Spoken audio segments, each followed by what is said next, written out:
in 1968, Apollo 8 went to the moon.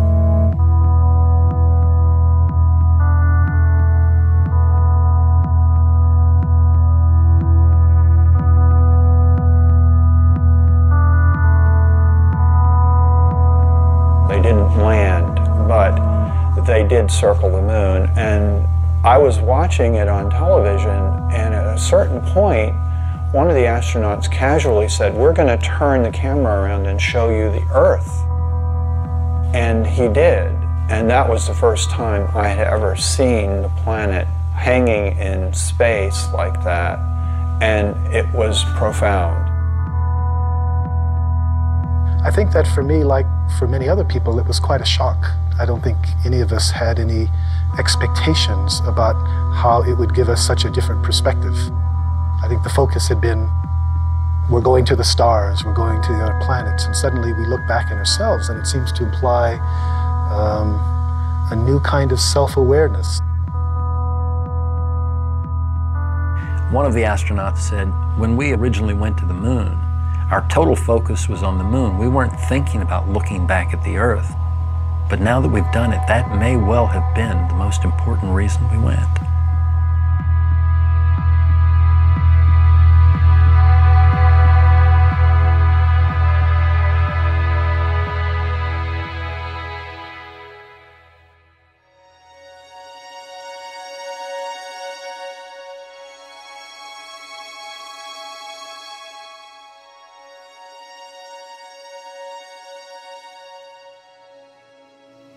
Oh, golly, I remember going through launch, which is an overwhelming experience.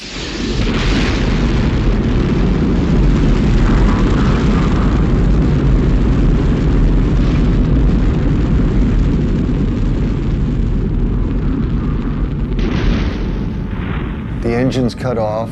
I felt myself floating out of the seat. I floated over to the window, looked out, and we were coming up over the coast of Africa. And that's when it hit me. I'm in space. And, you know, I just got incredibly excited because it's something I had dreamed about since I was 6 years old. I think you start out with this idea of what it's going to be like. And then when you do finally look at the Earth for the first time, you're overwhelmed by how much more beautiful it really is when you see it for real. It's just like it's this dynamic, alive place that you see glowing all the time. It was truly incredible to be up there, doing what I always wanted to do my whole life, and then to kind of glance back at our planet and see that view was just tremendous. I can only describe what I've seen. You know, looking down at the Earth and you see that line that separates day into night slowly moving across the planet. Thunderstorms on the horizon casting these long shadows as the sun sets. And then watching the Earth come alive. And you see the lights from the cities and the towns.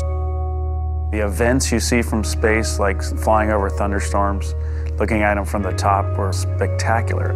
Like a fireworks show going on and you're looking at it from the very top. You know, shooting stars going below us, or you know, dancing curtains of auroras.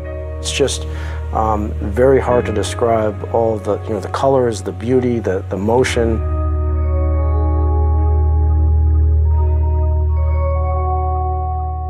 My job as lunar module pilot was to be responsible for the lunar module itself and responsible for the science on the moon.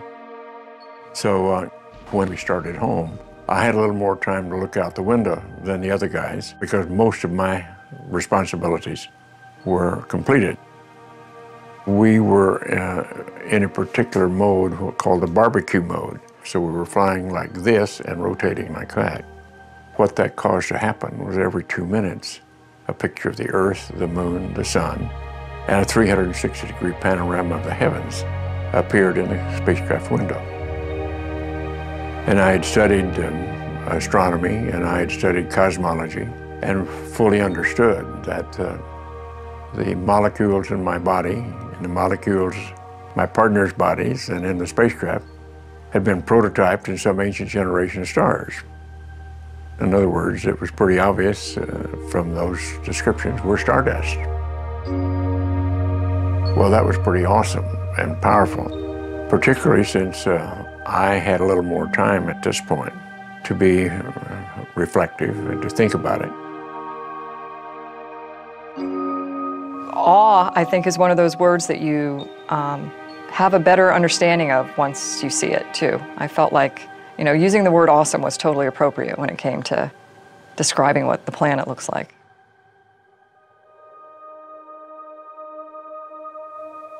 To have that experience of awe is, at least for the moment, to let go of yourself, to transcend the sense of separation.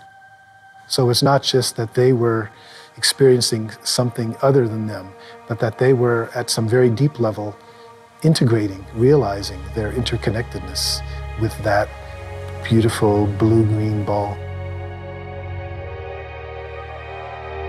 And this is why the astronauts, particularly in the International Space Station, often say that much of their free time is filled with what they call Earth gazing, just staring out at the Earth. They can stare for hours because the changing scenery, the interactivity of the biosphere, all of this has an incredible aesthetic impact. The beauty of seeing Earth as a planet, as opposed to being down here among it, is a wonderful experience to then start to get into what we call the big picture effect or the overview effect. I was flying cross country from the East Coast to the West Coast in the 1970s. And I was looking out the window, and as I was looking down at the planet, the thought came to me, anyone living in a space settlement or living on the moon would always have an overview. They would see things that we know, but we don't experience, which is that the Earth is one system, we're all part of that system, and that there is a certain unity and a coherence to it all. And I immediately called it the overview effect. You do, from that perspective, see the Earth as a planet. You see the sun as a star.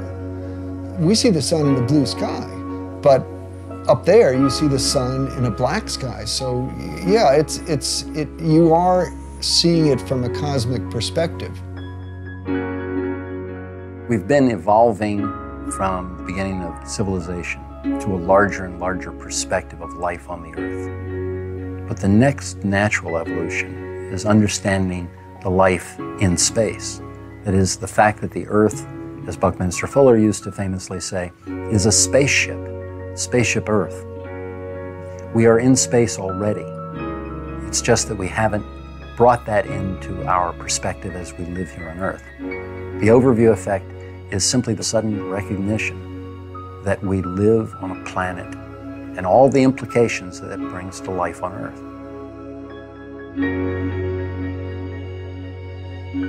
When we look down at the Earth from space, you know, we see this amazing, indescribably beautiful planet. It looks like a living, breathing organism, but it also, at the same time, looks extremely fragile.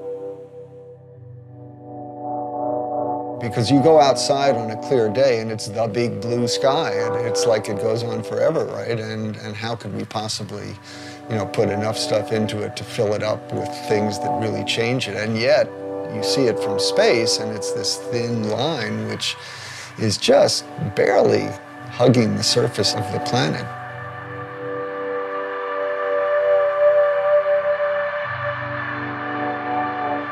Anybody else who's ever gone to space says the same thing, because it really is striking and it's really sobering to see this paper-thin layer and to realize that that little paper-thin layer is all that protects every living thing on Earth from death, basically, from the harshness of space.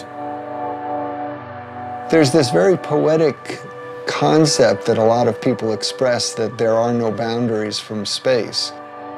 And I've heard a lot of my astronaut colleagues say that. Unfortunately, it's not true. You do see boundaries. They're mostly the result of human impact. You can see erosion, clear cutting of forests, and You know, it's a long litany of environmental impact that we've had on our planet, and that's something which, when you see it from a cosmic perspective, makes you really appreciate the concept of spaceship Earth and that we're all here together.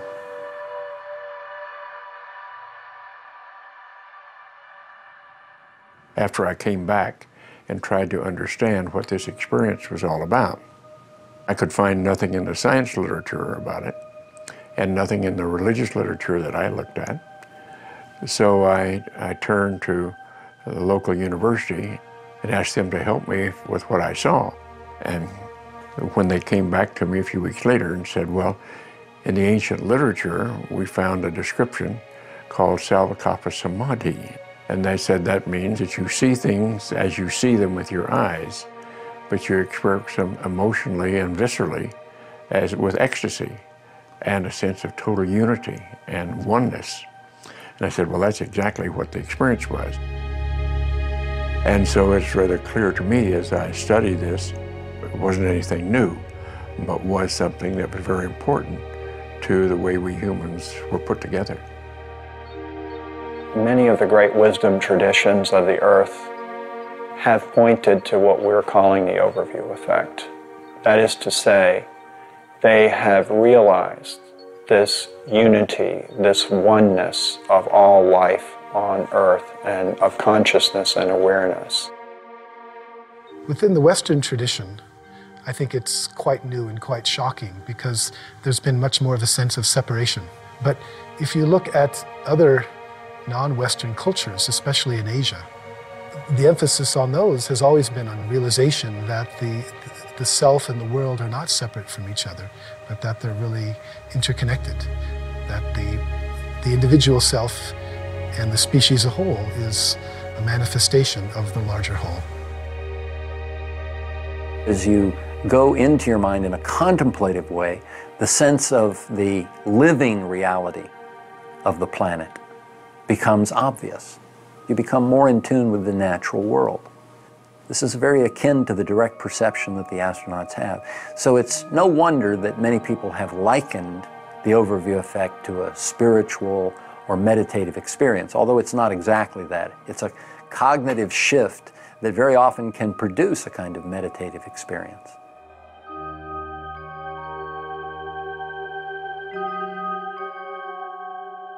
I'm sure we all interpret it somewhat differently. I know some of the fellows go right to a religious explanation. I didn't. I went to more science explanation. And I think all that's wonderful. That's what it takes to build a civilization.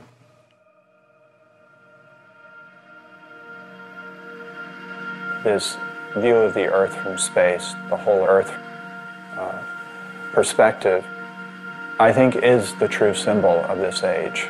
And I believe that what's going to happen is there's going to be a greater and greater interest in communicating this idea, because after all, it's key to our survival. We have to start acting as one species with one destiny.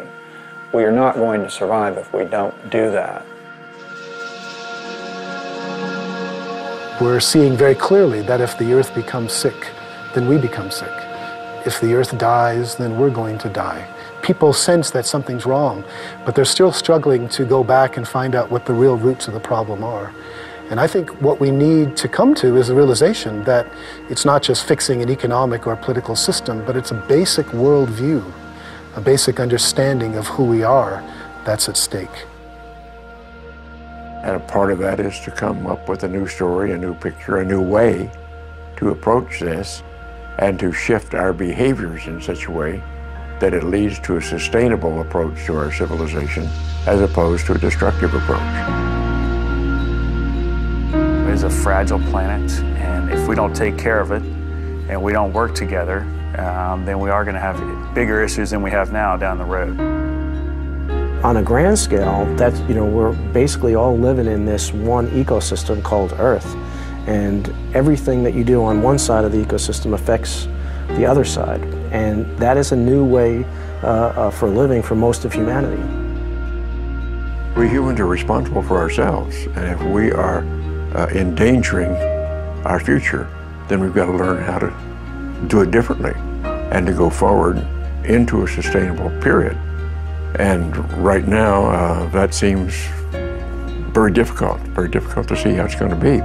But we've got to work on it. When I was above the space station, looking down at the space station, looking down at the, against the Earth, and seeing this, amazing accomplishment, I was thinking, wow, there was 15 nations that worked together to build this amazing orbital complex in space.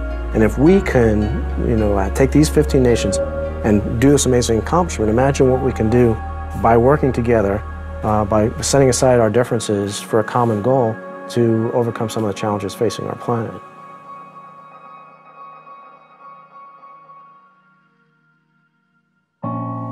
We have this connection to Earth. I mean, it's our home. And I don't know how you can come back and not, in some way be changed.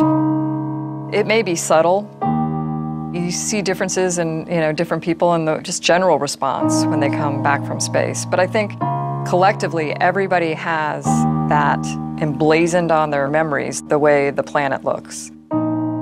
You can't take that lightly. It really, you realize that you've been blessed by the opportunity to see that. It really does look like this beautiful oasis out in the middle of nothingness. If you have a chance for your eyes to adjust and you can actually see the stars in the Milky Way, it's this oasis against the backdrop of infinity, of this just, enormous universe behind it. And it's, really a very moving experience to be able to see that with your eyes. You look back at it and it's placed perfectly from the sun to take care of us, and you kind of take that reverse role on about, okay, well, we need to be taking care of it too, so that it can continue to do that for us. And I don't know how you can't have a greater appreciation for it after you see it that way.